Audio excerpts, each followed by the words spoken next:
Bits and pieces cricket, low average cricket এবং জঘন্য cricket এর একটা সিরিজ শেষ হলো। নমস্কার, আমি অঙ্কুর। আমার এই ছোট্ট ইউটিউব চ্যানেল বম ক্রিক আড্ডাতে আপনাদের সবাইকে স্বাগত জানাচ্ছি। তো যেটা নিয়ে শুরু করছিলাম সেটা হচ্ছে ইন্ডিয়া সাউথ আফ্রিকা সিরিজ এইমাত্র শেষ হলো। একই কথা, বিটস অ্যান্ড পিসেস ক্রিকেট, যেটা নিয়ে এতদিন ধরে বলে আসছি, সেই ক্রিকেট সিরিজ সবে শেষ হলো। তো ফলাফল যা এক্সপেক্টেড ছিল, যতটা এক্সপেক্টেড ছিল এবং আবেগ দিয়ে যতটা এক্সপেক্ট করেছিলাম তার থেকে অনেক অনেক খারাপভাবে সিরিজটা শেষ হলো।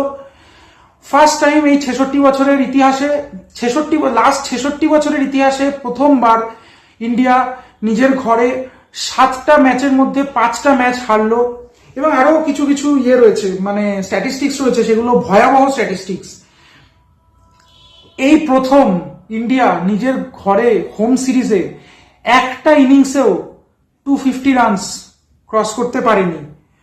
এবং লাস্ট 17টা ওভারঅল টেস্ট ম্যাচে ইন্ডিয়া 10খানা হারলো এবং লাস্ট 7খানা হোম ম্যাচের মধ্যে 5খানা হারলো। কন্ডিশন খুব খারাপ in the sense wake up কলটা জরুরি ছিল। তো ইন্ডিয়ার ক্রিকেট ভবিষ্যতের দিকে তাকালে এই হারটা দরকার ছিল। আজকে যদি কোনোভাবে ড্র হয়ে যেত তাহলে অনেক কিছু বলার জায়গা পেয়ে যেত, অনেক কিছু কার্পেটের তলায় ঢুকে যেত, কিন্তু সেটা হয়নি।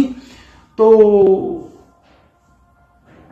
অ্যাকচুয়ালি এটা দেখতে গেলে সাপে বরই হয়েছে। তো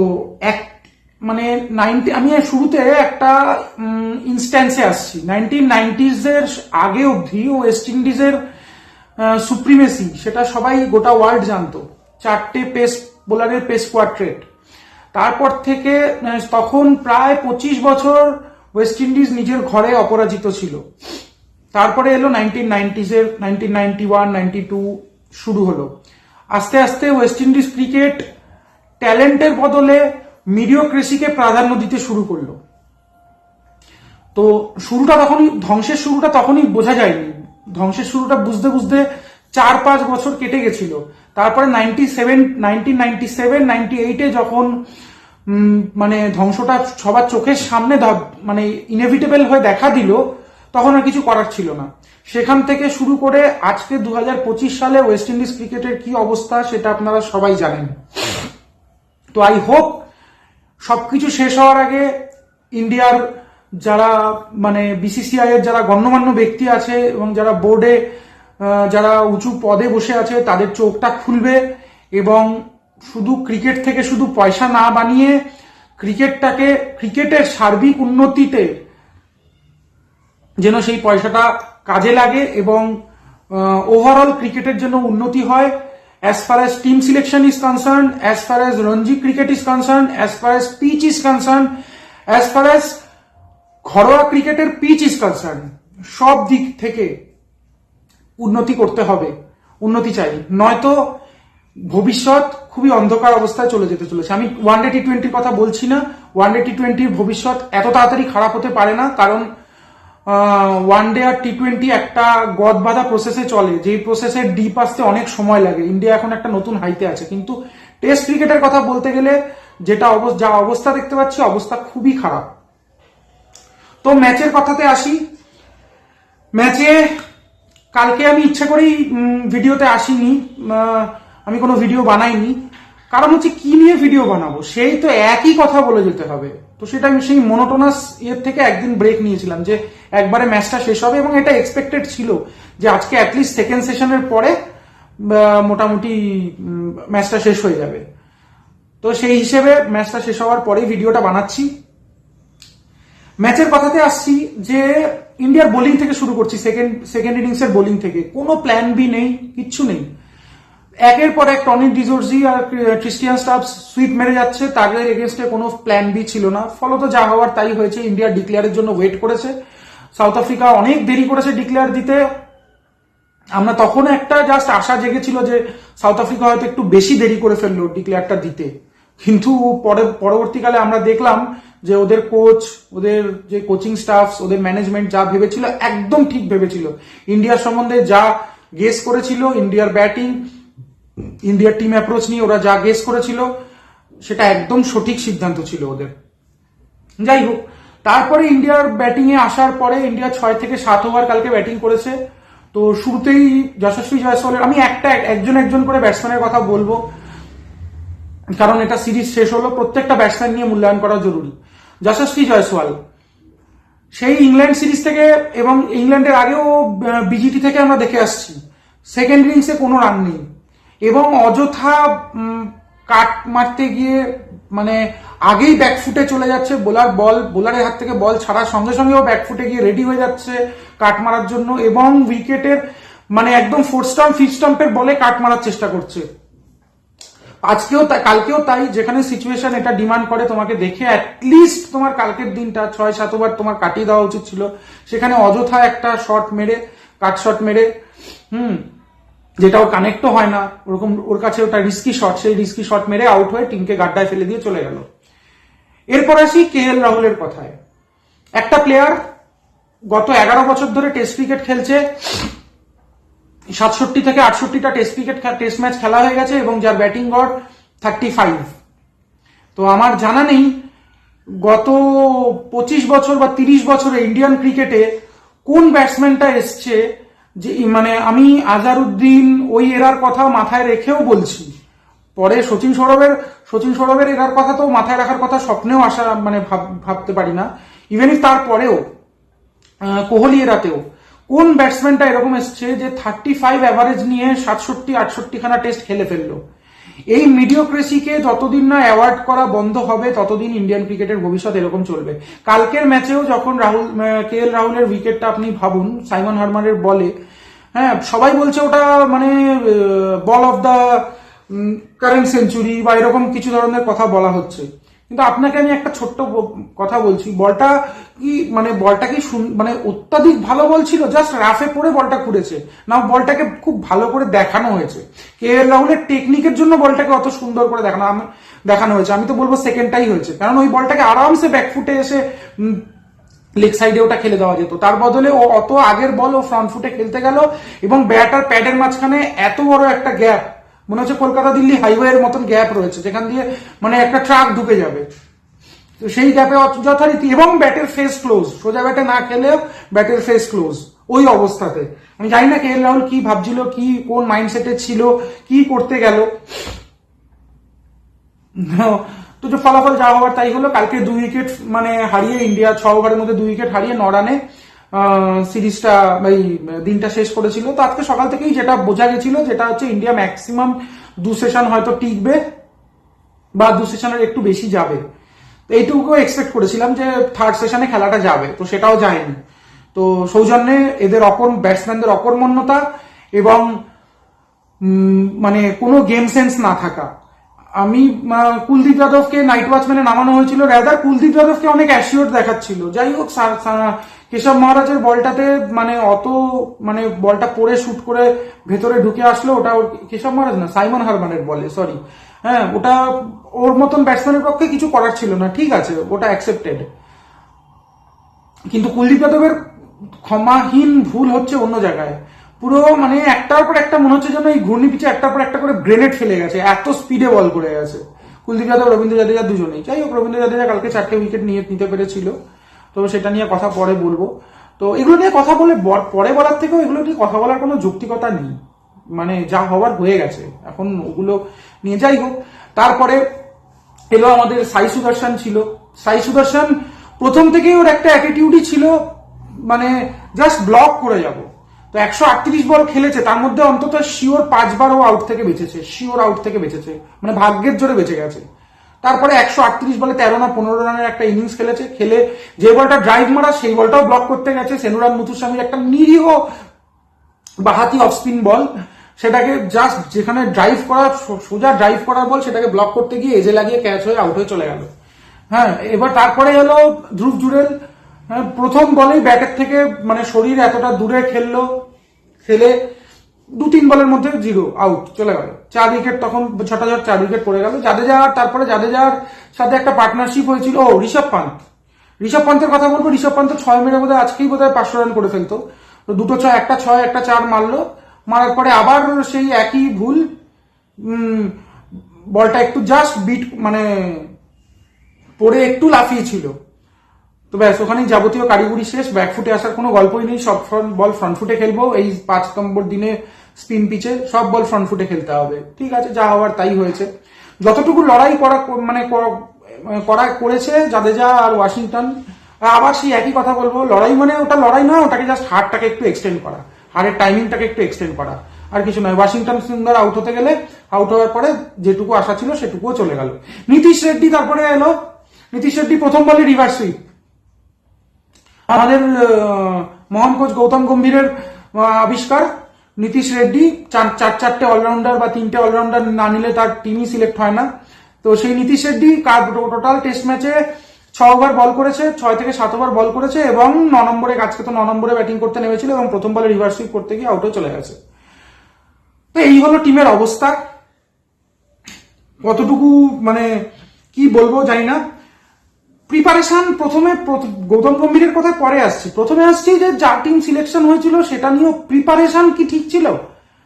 প্রিপারেশনের কথা বলতে গেলে এই যে অ্যাশেজ সিরিজ চলছে, অ্যাশেজ সিরিজের 15 থেকে 20 দিন আগে অস্ট্রেলিয়া তাদের সমস্ত প্লেয়ারকে, যারা যারা অ্যাশেজে সিলেক্টেড ছিল তাদের সবাইকে শেফিল্ড শিল্ডের ম্যাচ খেলতে পাঠিয়ে দিয়েছে, যাতে তোমরা অ্যাকাস্টমড হও এই 2020 বা 50 ওভার্সের গেম থেকে মাইন্ডটাকে সুইচ অফ করে 4 ডে ক্রিকেট 5 ডে ক্রিকেটের ওই মানে ধারাতে তোমরা অ্যাকাস্টমড হও।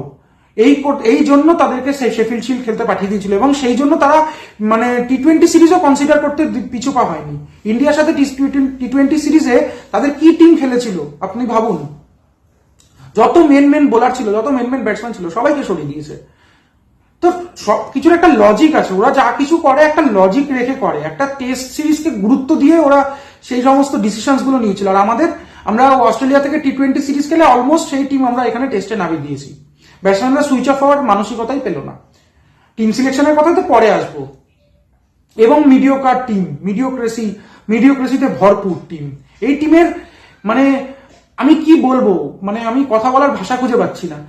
এত প্লেয়ার বাইরে বসে আছে, তাদেরকে কোনো না কোনো রিজনস দেখিয়ে, কোনো না কোনো মানে দেখিয়ে, কেউ কাউকে কারোর মুখ গৌতম গম্ভীরের পছন্দ হয় না, কারোর টেকনিক গৌতম গম্ভীরের পছন্দ হয় না, কারোর বাবা কি করেছে সেই জন্য গৌতম গম্ভীরের পছন্দ হয় না। হ্যাঁ, কেউ কোনো কথা বলে না, কেউ আবার কোনো কথা বলে না বলে গৌতম গম্ভীরের পছন্দ হয় না। এই কারণে একটার পর একটা করে ট্যালেন্টেড প্লেয়ারকে শুধু বসিয়ে রেখে দিয়ে তাদের কনফিডেন্সটাকে ধ্বংস করে দেওয়া হচ্ছে। আমি বলবো কি ব্যাটিং কি বোলিং। তো এখান থেকে মানে ওয়ে ফরওয়ার্ড বলতে গেলে আজকে সবাই, এখন আমি সমস্ত ভিডিওতে আমি দেখছি, ইউটিউব ভিডিওতে কালকের থেকে সবাই গৌতম গম্ভীরের মুন্ডুপাত করে যাচ্ছে। হ্যাঁ, গৌতম গম্ভীরকে অবশ্যই গৌতম গম্ভীরের অবশ্যই দোষ আছে, কিন্তু শুধু একা গৌতম গম্ভীর আর সিলেকশন প্যানেল দোষ নয়। এই যে মিডিওক্রেসি, ইন্ডিয়ান ব্যাটিং এ যে মিডিওক্রেসি, এটা আজকে থেকে চলছে না, এটা গত 3-4 আজকে তো দেখা যাচ্ছে গত 3 থেকে 4 বছর পরে, কোভিড এর পর থেকে এই মিডিওক্রেসিটা শুরু হয়েছে। আমরা মাঝখানে কোনো একটা সময় আমরা খুব গ্লিমসেস অফ হোপ দেখেছিলাম। হ্যাঁ, কখনো ঋষভ পান্থের ব্রিসবেনের ওই ইনিংস, কখনো ওয়াশিংটন সুন্দরের ইনিংস, কখনো শুভমান গিলের ইনিংস, হ্যাঁ কখনো মানে একটা রে অফ লাইট মাঝে কখনো দেখা যাচ্ছিল, কিন্তু একটা কনস্ট্যান্ট বেসিস রান করা, সেটা আমরা ইন্ডিয়ান টপ অর্ডারের থেকে লাস্ট অনেক বছর ধরে পাচ্ছি না। 300 আগে 2019-এর আগে ইন্ডিয়া হোম সিরিজে বলুন, অ্যাওয়ে সিরিজে বলুন, 500 রান করাটা মানে কোনো খুব একটা বিশাল ব্যাপার ছিল না। আপনি লাস্ট 5 বছর আপনি হিসাব করুন, বাংলাদেশ আর ওয়েস্ট ইন্ডিজ সিরিজ বাদ দিয়ে কোন জায়গায় 500 রানের ইনিংস নিয়মিত খেলা হয়নি।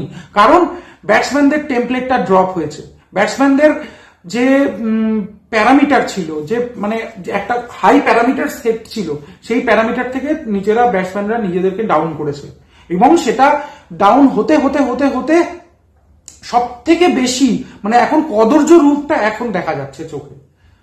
তো এটার ওয়ে আউট কি? আমি চিন্তা করছিলাম এটার ওয়ে আউট কি।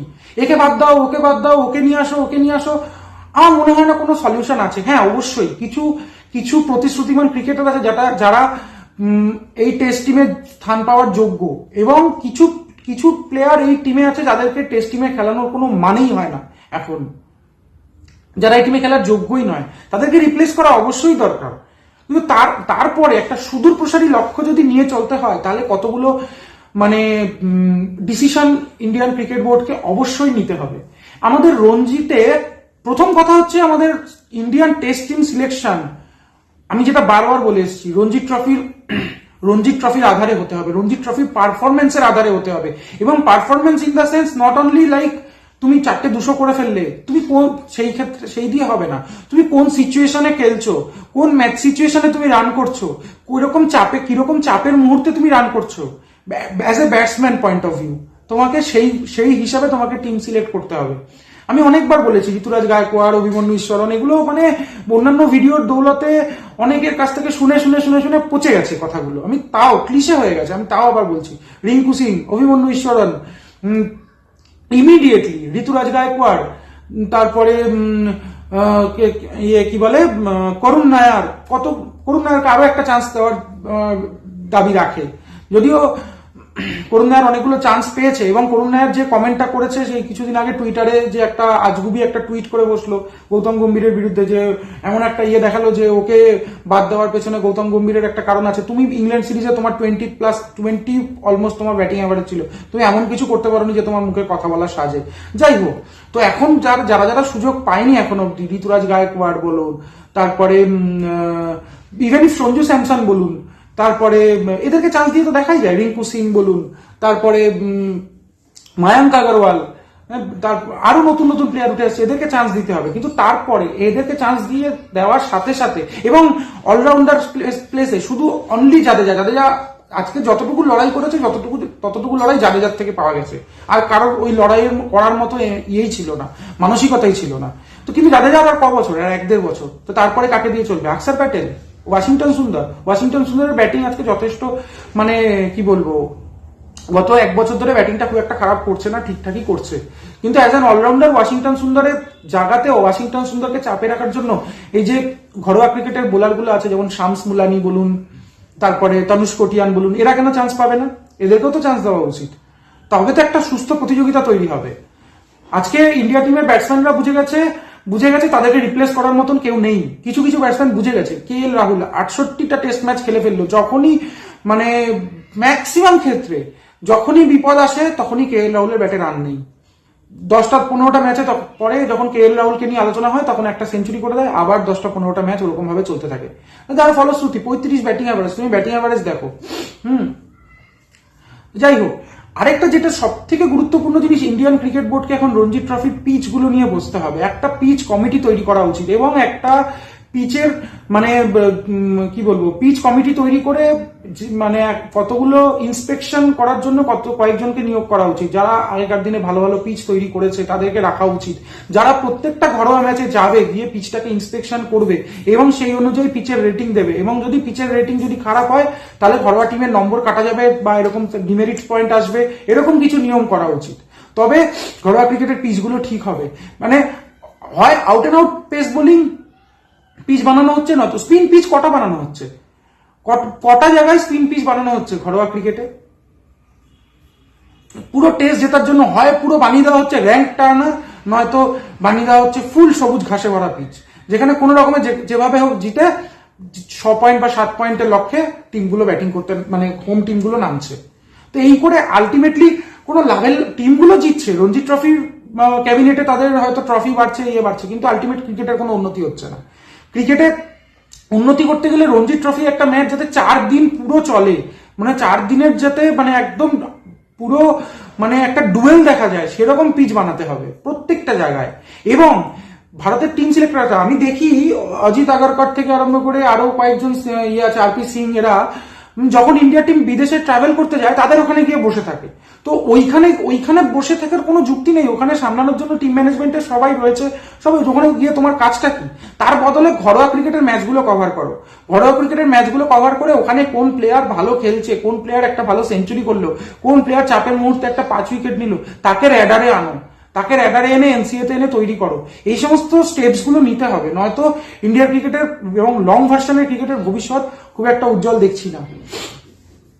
এবার আসছি গৌতম গম্ভীরের কথা। গৌতম গম্ভীরকে ইমিডিয়েটলি মানে কোচিং থেকে ইন্ডিয়ার, অ্যাটলিস্ট আমি সাদা বলের কথা বলবো না, লাল বলের কোচিং থেকে গৌতম গম্ভীরকে ইমিডিয়েটলি অব্যাহতি দেওয়া উচিত। কারণ গৌতম গম্ভীরের মানে মেন্টালিটি নিয়ে আমি কোনো কথা বলবো না, গৌতম গম্ভীরের দর্শন নিয়ে আমি কথা বলবো। গৌতম গম্ভীরের দর্শনের ফার্স্ট পয়েন্ট হচ্ছে গৌতম গম্ভীর যাদেরকে যাদেরকে পছন্দ করে তাদেরকে তাদের তাদের সারাউন্ডিংসে থাকতে খুব ভালোবাসে। এটা একদম গৌতম গম্ভীরের চিরাচরিত রোগ।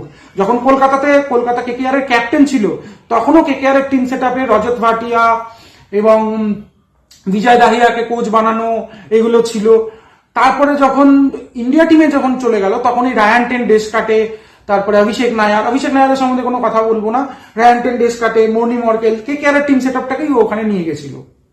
তো আমার এই বক্তব্য, রায়ান টেন ডেসকাটে এই টিমে কি করছে, কি মানে ওর কাজটা কি exactly as an assistant coach, ওর কাজটা কি, ওর এবিলিটি কি আছে, ওর মানে যে বড় প্লেয়ারদের সামলানো।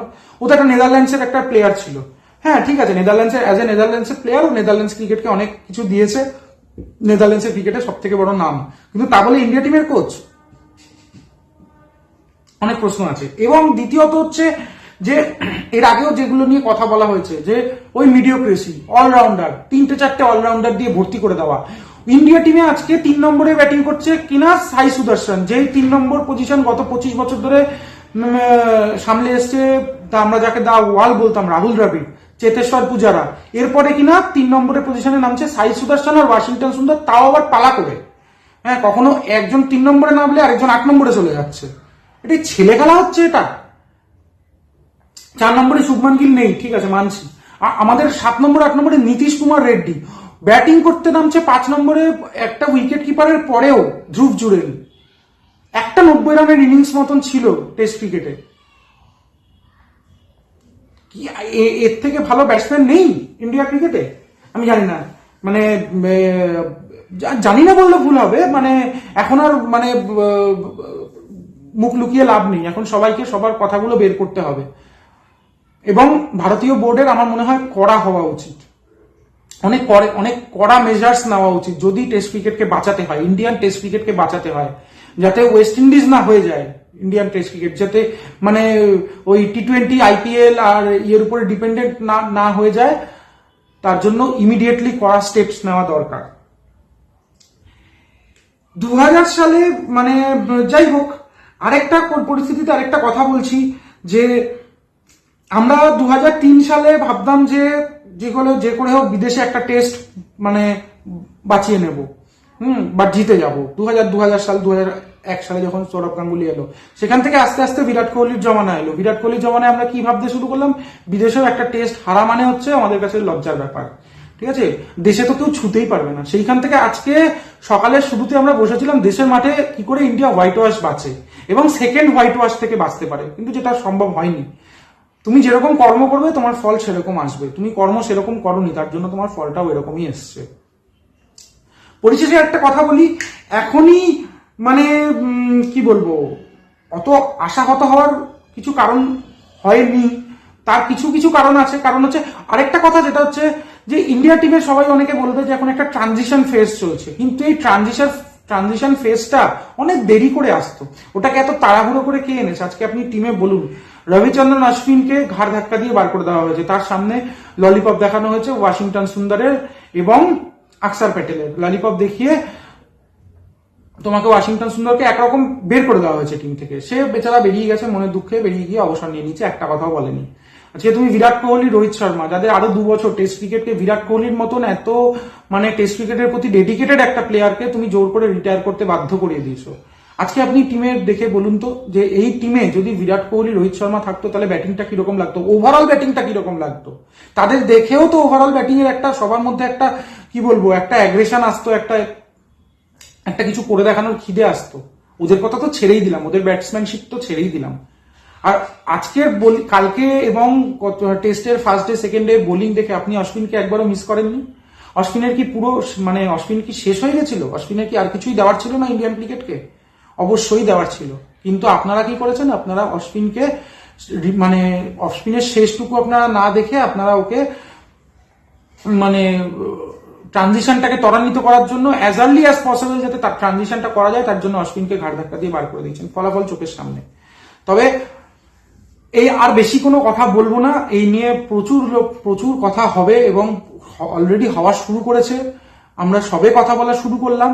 তবে পরিশেষে একটাই কথা বলি, আজকে আমি ইন্ডিয়ার জার্সি পরে এসেছি, তার কারণ এতদিন পরিনি, কারণ আজকের দিনে অ্যাজ এ সাপোর্টার ইন্ডিয়া টিমের পাশে সাপোর্টটা দেখানোটা খুব জরুরি। এবং আজ থেকে আমি একটা পরিশেষে একটা তথ্য দিয়ে শেষ করছি আমার ভিডিওটা, সেটা হচ্ছে আজ থেকে 25 বছর আগে ইন্ডিয়া এরকম একটা টেস্ট সিরিজ হেরেছিল এবং এই সাউথ আফ্রিকার কাছে এইরকমই 2-0 সিরিজ হেরেছিল লজ্জাজনক ভাবে। তারপরে ইন্ডিয়া টিম ম্যানেজমেন্ট থেকে শুরু করে ইন্ডিয়ান বোর্ড থেকে আরম্ভ করে সবাই একজন নতুন তরুণ তুর্কির হাতে নেতৃত্ব দিয়েছিল, কোনো এক সৌরভ গাঙ্গুলির হাতে নেতৃত্ব দিয়েছিল। তারপর থেকে কিন্তু ইন্ডিয়ার জয়যাত্রা শুরু। আস্তে আস্তে উঠতে উঠতে উঠতে উঠতে তার পিক, ইন্ডিয়া টিম তার পিকে উঠেছে এবং একটা 25 বছরের শেষে আবারও একটা সাউথ আফ্রিকা সিরিজের শেষে আবারও একটা 2-0 হার হলো এবং তারপরে 2-0 হারার পরে একটা 25 বছরের সাইকেল শেষ হলো।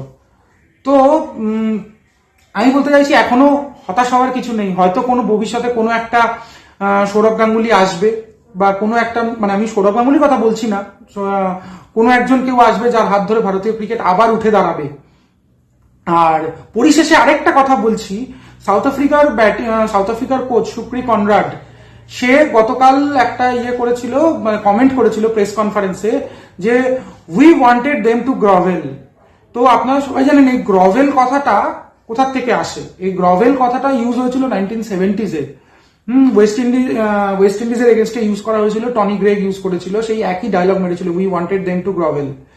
তো আমি সুক্রি কনরাডের এগেনস্টে কোনো কথা বলতে চাইছি না, মানে একটাই শুধু তাকে মনে করিয়ে দিতে চাইবো, mister Shukri Conrad, you should remember that at 1991 after apartheid, India was the only country to host you further, and after that at 2015-2016 your cricket board has been bankrupt and we Indian board has saved your board so that you get benefited. We have toured in South Africa so that you get benefited. In your SA20T20 we have invested. So this type of comments is not accepted, it is not appreciated. Better you look your future as a team. আপনাদের নিজেদের দেশের দিকে তাকানো উচিত। গত 1 বছর আগে south Africa টিমের কিন্তু কোনো চিহ্ন ছিল না, হঠাৎ করে উঠে এসছে। তো ভবিষ্যৎ কি হবে তা না দেখে এত সহজে এত হঠকারী মন্তব্য করে ফেলাটা উচিত নয়। নিজের কথাবার্তার মধ্যে একটু সংযত থাকা উচিত এবং আমরা ভারতীয়রা এটাই বিশ্বাস করি, আমরা অযথা লাফাই না এবং সাফল্যকে এবং ব্যর্থতাকে সমানভাবে নিতে শিখি। তো আপনারাও যদি নিতে পারেন তবে সেটা আপনাদের ক্রিকেটেরই উন্নতিতে সাহায্য করবে। যাই হোক, অনেক কথা হলো, আপনারা ভালো থাকবেন। ভারতীয় ক্রিকেটের উন্নতি হবেই। এরপরে ওডিআই সিরিজ আসছে, বিরাট কোহলি, রোহিত শর্মা আসছে। ওডিআই সিরিজ থেকে আশা করি একটা নতুন ইন্ডিয়াকে দেখা যাবে এবং গৌতম গম্ভীরের ভবিষ্যৎ কি হবে সেটা তো ক্রমশ মানে আস্তে আস্তে দেখা যাবে। যাই হোক, এই নোটে আমরা আজকের আলোচনা শেষ করলাম। আপনারা সবাই ভালো থাকবেন। নমস্কার।